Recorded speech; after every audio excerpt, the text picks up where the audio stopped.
Assalamualaikum warahmatullahi wabarakatuh. Saya Fredianto, CGP Angkatan 11, Kabupaten Morowali Utara. Dalam video ini saya akan menyajikan aksi nyata modul 1.4 tentang budaya positif. Dalam aksi nyata budaya positif ini ada 4 kegiatan yang saya lakukan, yaitu yang pertama, pembuatan keyakinan kelas, kedua, penerapan atau contoh keyakinan kelas yang telah dilakukan, ketiga, diseminasi budaya positif, yang keempat, umpan balik. Berikut kegiatan pembuatan keyakinan kelas di kelas 6. 2, 3. Assalamualaikum warahmatullahi wabarakatuh. Waalaikumsalam warahmatullahi wabarakatuh. Oke, sebelum kita belajar, kita tepuk semangat dulu. Semuanya berdiri. Nah ya. 1, 2, 3. Tepuk semangat. Dam dam dam, Ding ding ding. dom dom dom. Dam dam dam, Ding ding ding. dom dom dom.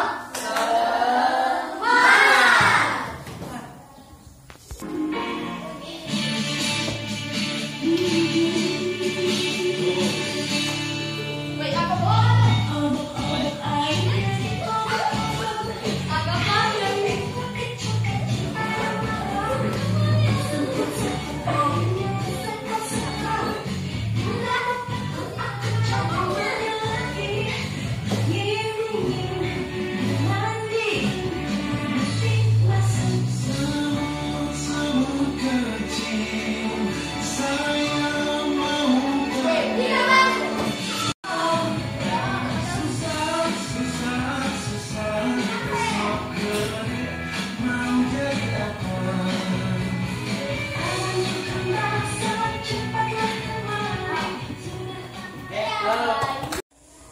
Oke, kita akan membuat keyakinan kelas. Di mana keyakinan kelas itu ada nilai-nilai yang harus kita yakini. Nanti kalian Pak Guru kasih namanya stick note.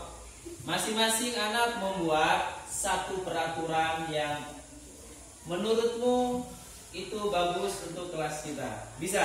Bisa. Oke. Bagus sudah. Oke. Start. Nah, Siapa? oke.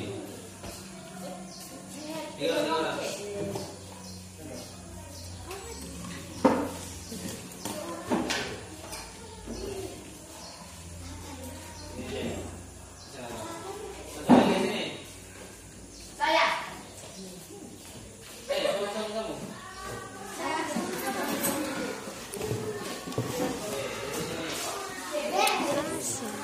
Kamu. Ini lain. Udah buka tempel itu. Start ya. Semuanya. Cepat. Mainan.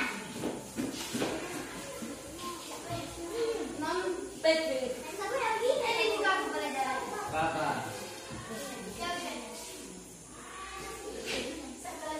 Wah, siapa yang bisa? Buang.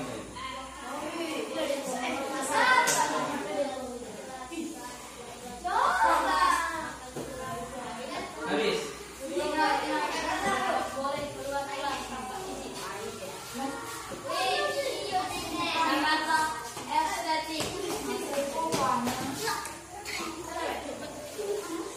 Sudah.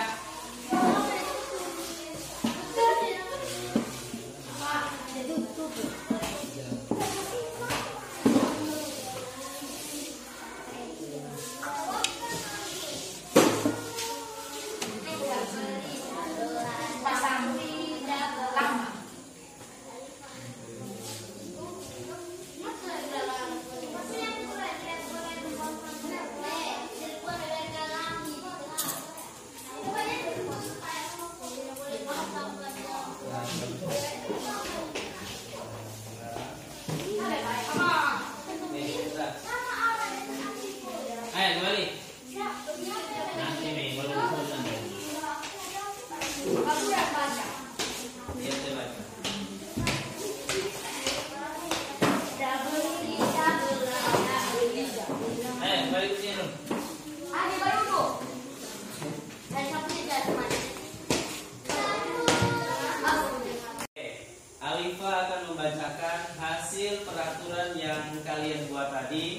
Nanti Pak Guru akan catat, kemudian kita rubah dalam bahasa yang lebih positif. Tidak. 3. Ara tidak boleh buang sampah di dalam kelas. Tidak boleh membuang sampah di kelas. Terus? Samuel jangan buang sampah sembarangan. Ya, sama. Terus? Agil dilarang. Sudah? 1, 2, 3. Oke. Sudah peraturan yang kalian sepakati seperti ini, kita rubah ke dalam bahasa yang lebih positif. Stop. Oke, keyakinan kelas kita sudah ada. Yang pertama yaitu kami murid dan guru membuang sampah pada tempatnya. Kami murid dan guru saling menghargai sesama. Kami murid menjaga keyakinan kelas. Kami murid semangat dalam belajar, dan terakhir kami murid komitmen dalam kebersamaan. Oke, kita sepakati keyakinan kita kelas. Tepuk tangan 3 kali. Oke, tepuk tangan semua.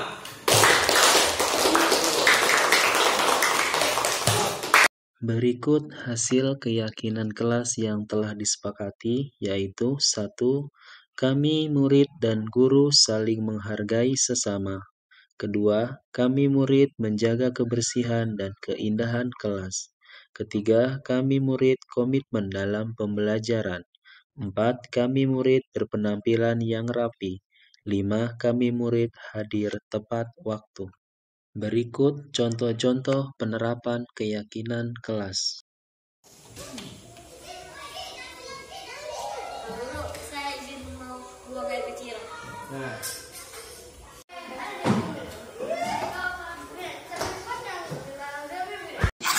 Oke, 1-0. Lanjut.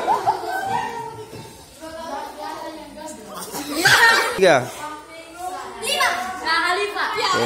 3. Sama. Ulang. Oke, 1-0.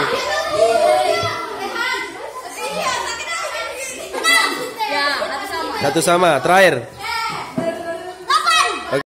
Selanjutnya, kegiatan diseminasi disiplin positif di SDN Momo. diri sendiri berdasarkan nilai-nilai kebajikan. Jadi disiplin itu bagaimana siswa sadar dengan dirinya sendiri tanpa harus ada hukuman, tanpa harus ada penghargaan. Dia sadar sendiri bahwa disiplin positif itu harus dilaksanakan. Oke, selanjutnya Bu. Geser. Lagi. Oke. Motivasi siswa ataupun manusia itu cuma ada 3 dan tidak ada yang lebih ataupun yang kurang. Yang pertama, kenapa tiba-tiba anak itu baik? Pasti pertama supaya terhindar dari hukuman. Misalnya kalau sepatunya warnanya putih akan diambil, nah, dia pasti pakai warna hitam. Yang kedua, kenapa anak itu bisa patuh pada aturan? Yang kedua, supaya mendapat penghargaan. Jadi kalau dikasih penghargaan dilaksanakan. Yang ketiga, untuk menghargai diri sendiri. Jadi contoh kalau orang naik kendaraan pakai helm, yang pertama pasti pakai helm supaya tidak ditangkap polisi.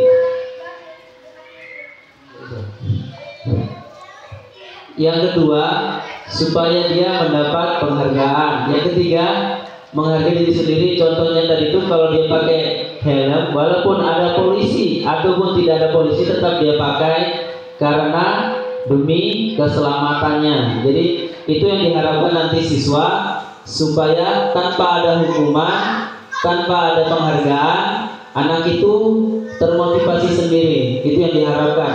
Oke, ya. Nih, posisi kita selama ini ada di 1, 2, 3, 4, 5. Nah, yang pertama penghukum, ya. Siswa yang melanggar aturan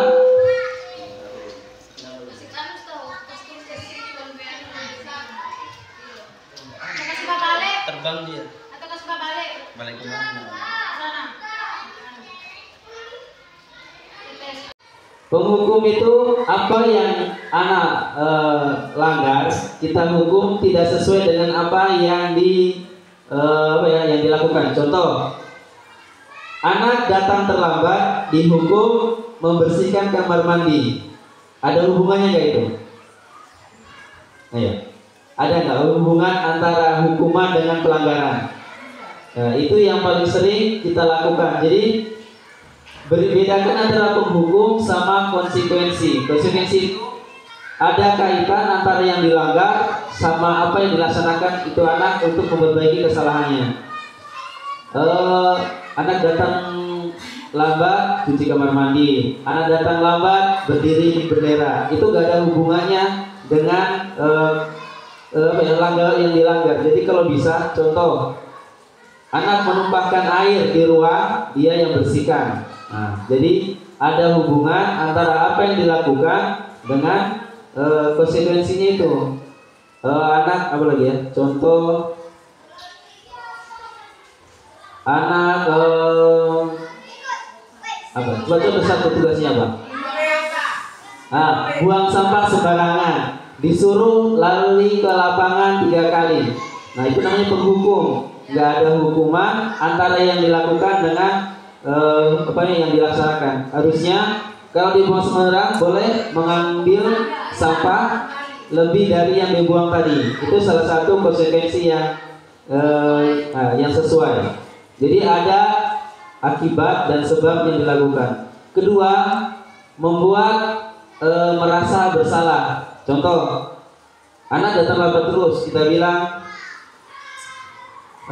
Pak Guru sangat kecewa sama kamu, kayak gitu, kayak membuat itu tertekan, mentalnya dipukul. Itu ada salah satu biasanya guru memukul anak dari mental. Kenapa kau lambat terus gitu? Kau mengecewakan Bapak Ibu. Saya tidak lagi percaya sama kamu, begitulah. Jadi mentalnya yang dipukul. Itu juga kurang kurang bagus, karena dipukul mentalnya itu anak pasti akan lebih down dia, setengah mati untuk bangkit. Yang ketiga, ada juga posisi guru sebagai teman. Sudah, kita kayak temannya. Di sisi lain positifnya itu anak bisa akrab, tapi di posisi negatifnya itu anak terbiasa jadi akan lebih manja. Kedua, kalau dia melanggar aturan, dia tidak akan takut. Oh, gugur juga itu Pak. Nanti itu juga kita, itu teman. Nah, minimal nanti kita di posisi yang ini, yang keempat atau kelima nanti dicoba. Pemantau. Bedanya dengan penghukum. Pertama, anak yang melanggar ditanyai dulu apa kesalahannya. Terus sebelum hukuman diberikan, kita tentukan dulu yang sudah dijanjikan. Misalnya di kelasnya kita, siapa yang lambat hukumannya ini, tapi yang sesuai ya, ditulis memang. Nah, nanti anak yang melanggar ditanyai yang mana yang dilanggar dan konsekuensinya apa. Kalau dia sudah tahu hukumannya apa, dengan sendirinya itu anak akan melaksanakan apa yang telah dilanggar tersebut. Jadi seperti itu. Kita pantau, kita pakai aturan. Yang tidak mau anak yang tidak mau menulis, hukumannya apa, konsekuensinya apa gitu, sesuai dengan yang disepakati. Nah, yang paling baik itu yang paling 5, manajer. Kita tidak perlu kasih hukuman, tidak perlu dikasih konsekuensinya, tapi bagaimana itu anak memberikan solusi sendiri. Contoh, anak merusak kursi. Contoh, panggil. Terus tanyai apa kesalahannya, itu. Terus tanyai apa yang bisa dilakukan supaya kursi itu jadi bagus kembali. Biar itu anak sendiri yang menentukan apa yang harus dilakukan. Kalau dia memperbaiki dibantu orang tuanya terserah. Yang penting itu anak yang menentukan apa yang bisa dilakukan dari kerugian yang ditimbulkan. Jadi seperti itu. Ya minimal kita nanti di posisi pemantau atau manajer. Jadi kalau ada pelanggaran, Boleh diberikan konsekuensi tapi yang sesuai dengan aturan yang kalau anak lambat dihukum yang sesuai dengan. Jangan lagi datang lambat, kayak dulu saya menulis saya tidak lambat sampai 100 kali, itu juga tidak sesuai. Oke, selanjutnya Bu. Oke, ya sekarang lanjut ke sini ya. Ini yang kita akan coba, keyakinan kelas atau kesepakatan kelas. Yang pertama itu hasil kesepakatan anak-anak di kelas. Boleh nanti kalau setelah kegiatan ini Bapak Ibu nanti membuatnya, bisa ditempel di kelas. Kedua, mengandung nilai kebajikan. Nilai kebajikan itu yang baik-baik ya, yang disepakati, tanggung jawab, kesopanan, apalagi apa yang baik-baik. Apa Bu Sandro ya? Yang umum, yang disepakati seluruh dunia ini tapi yang baik, nilai kebaikan. Hormat, terus oke, salam, saling menghargai, tanggung jawab, itu semua nilai kebajikan. Yang ketiga berupa pernyataan positif. Jadi nanti tidak ada keyakinan kelas itu segini. Tidak boleh membuang sembarangan. Tidak boleh membuang sampah sembarangan. Itu kalimatnya negatif. Ada kata tidak boleh apa? Tidak boleh datang terlambat. Apalagi tidak boleh mencoret-coret dinding. Nanti kita ganti bahasanya. Kalau buang kalau tidak boleh buang sama sembarangan, kalau kalimat positifnya apa kira-kira? Yang positif bahasanya, jangan dibilang tidak atau melarang, nggak boleh pakai larangan. Apa? Ya itu, bahasanya begitu ya minimal. Buanglah sampah pada tempatnya, atau jagalah kebersihan kelas. Jadi kalimatnya yang positif, jangan yang negatif. Oke, lanjut. Kita tes dulu coba. Kita buat satu peraturan kelas yang negatif. Misalnya tidak boleh itu, terserah. Satu saja. Baik. Saya tidak boleh terlambat, tidak boleh apa.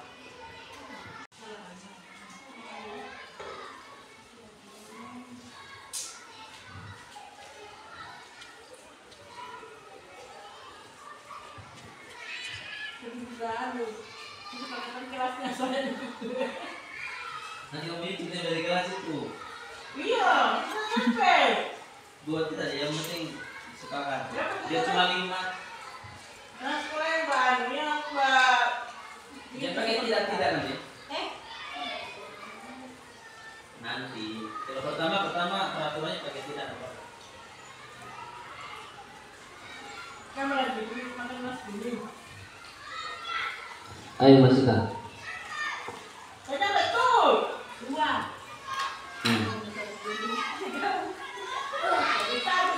Satu. Sebentar lagi 1. Di bawahnya. Lurus. Ya. Apa ngomong? Terus 1 cukup. Itu. Terus masuk 1. Iya saja. Kenapa?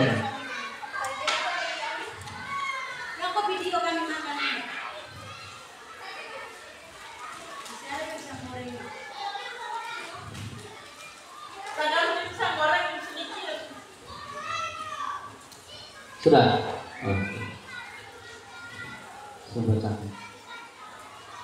Sudah? Oke, kita baca dulu yang pertama. Kau pindahkan ke Word, buka Word-nya.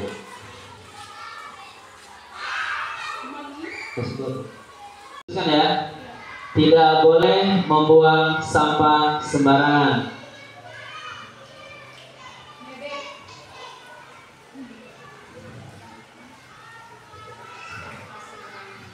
Oke.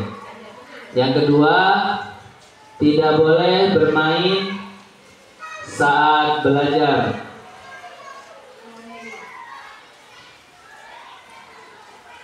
Oke, yang ketiga, tidak boleh menyontek saat ujian.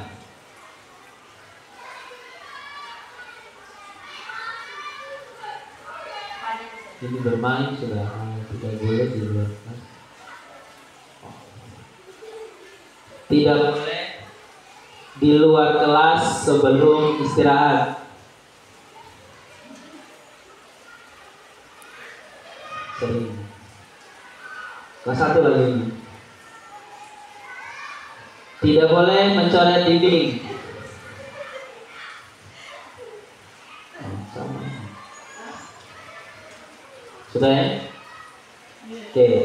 Ada 5 peraturan yang tadi Bapak Ibu tuliskan. Jadi kita coba dulu dari bahasa yang negatif ini menjadi bahasa yang positif.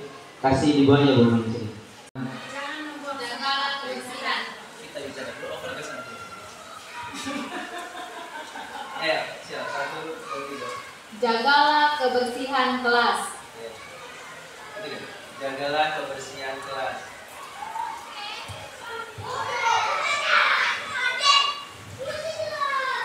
Oke, yang kedua, tidak boleh bermain saat belajar.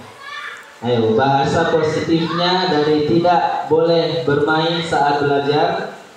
Coba kita bikin dulu. Tertib pada saat belajar. Tertib saat boleh. Tertib pada saat belajar. Oke, tertib pada saat belajar. Kenapa tekun larinya? Tertiblah saat belajar. Oke.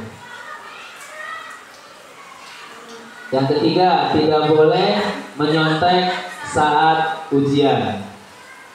Ada nilainya ya. Ini nilai tertib, itu nilai apa namanya? Nilai kebajikannya ada. Tidak sesuai kebersihan. Kalau yang ini tidak boleh menyontek saat ujian. Nilainya itu mandiri pasti. Mengerjakan pekerjaan sendiri. Mengerjakan harus Bahasanya bagus. mandiri dalam mengerjakan pekerjaan. Ada tugas. Ya, itu bahasa bagusnya. Jujur dalam mengerjakan soal. jangan soal, dipakai di kelas ya. Jujur dalam mengerjakan tugas.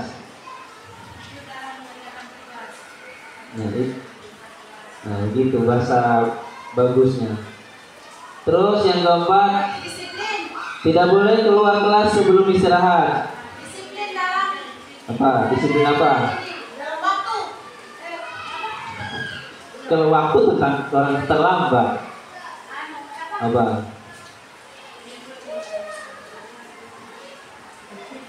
Mengikuti pembelajaran sampai selesai. Itu ya disiplin. Disiplin dalam mengikuti Mengikuti pembelajaran sampai selesai. Mengikuti pelajaran atau pembelajaran? Pembelajaran. Sudah. Oke, yang kelima, tidak boleh mencoret-coret dinding. Bahasa positifnya menjaga Kebersihan. masa dinding bersih. Ke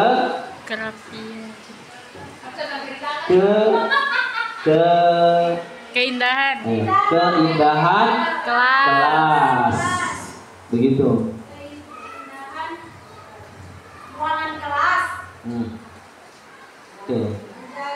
Oke, itu salah satu, ini bisa diambil sebagai keyakinan kelas nanti. Tapi boleh kita tambahkan di depannya, misalnya jangan cuma siswanya. Jadi kami, murid dan guru apa? Contoh yang di atas tadi. Ini ya, kami murid dan guru apa bahasanya bagus, boleh sambung. Kami murid dan guru melakukan berulang ya. Biasanya anak itu lupa. Nanti kalau berlakukan pagi lagi, besoknya lagi. Misalnya mau membuang atau merobek dengan teman, apa yang dilakukan? Apakah dia mengganti? Silakan dia yang menentukan solusi yang akan dilaksanakan kepada teman yang yang disakiti. Seperti itu, diulang-ulang. keberhasilannya saya belum tahu, tapi nanti kita coba. Daripada cuma kita hukum begitu terus, tidak ada perubahan. Nah, terus yang kedua, contoh anak lambat ya. Kalau lambat, kalau cuma dimarah ya begitu. Berikut beberapa umpan balik dari peserta diseminasi budaya positif. Nama saya adalah Sonya, saya guru kelas 4. Setelah mengikuti diseminasi yang dibawakan Pak Fredianto, khususnya tentang keyakinan kelas dan segitiga restitusi, saya menjadi paham bahwa hukuman dan penghargaan bukanlah yang tepat dilakukan dalam melakukan budaya positif, melainkan melalui nilai-nilai kebajikan yang di dalam keyakinan kelas. Dalam keyakinan kita harus memuat pernyataan-pernyataan positif yang mengandung nilai-nilai kebajikan. Selanjutnya, dalam menangani pelanggaran yang dilakukan murid, sebaiknya menggunakan segitiga restitus, yaitu dengan langkah-langkah.